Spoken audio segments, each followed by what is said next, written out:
All right, so maybe you've been working out for a while and you're not seeing results. How do we change that up? Most likely doing the wrong workouts. Maybe it's nutrition. I'm going to tackle workouts in this video. I'll come back with nutrition in another video. Your workouts. We got to make sure that the foundation of your workouts is not cardio based. It's got to be resistance training based. We have to go and we have to build muscle.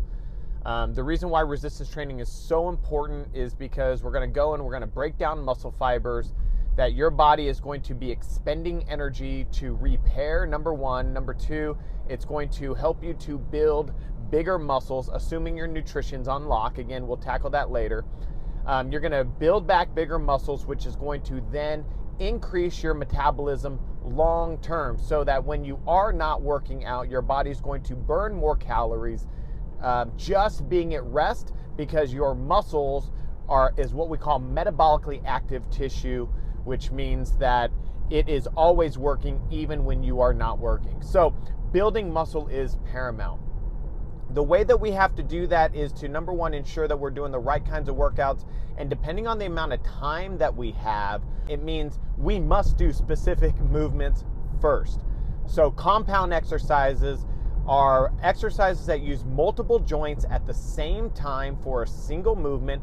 And what that's going to do is it's going to recruit more muscles in that particular workout. So things like a squat, things like a deadlift, things like a pulling movement like a pull-up or a row or a lat pull down, a pushing movement, upper body pushing movement like a bench press or an overhead press. Those are going to be your primary movers for your workouts. Those are going to be your primary foundational exercises that your workout has to be based upon, because it's going to use more muscles at the same time. So when I squat, I'm using my glutes, I'm using my hamstrings, I'm using my calves, I'm using my quads, all at the same time doing one movement.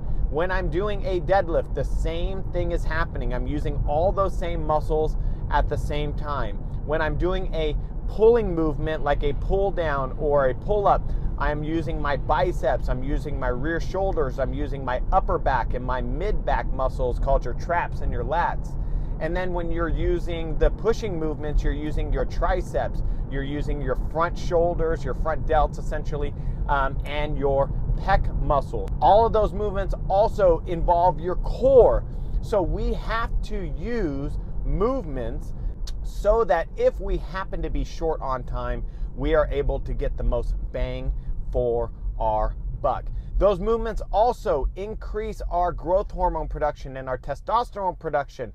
And so we're going to get more of those muscle building hormones that our body needs in order to ensure that we are healing correctly. Those things are very, very important. It's important that we have compound movements as the foundational movers. If you are not using compound movements because you're afraid of hurting yourself, you don't know how to do them correctly, then you should hire someone like a personal trainer to help you with those movements, or a coach of some sort. I own a place called Fit Body Boot Camp here in Rancho Cordova, California, which is Sacramento, California. And so you should probably find a Fit Body near you. It's an economical way for you to get some coaching and make sure that you're doing movements correctly without hurting yourself. All right, but that's how we have to build our movements, compound movements. That's going to be the foundation of your workouts. All right, deuces.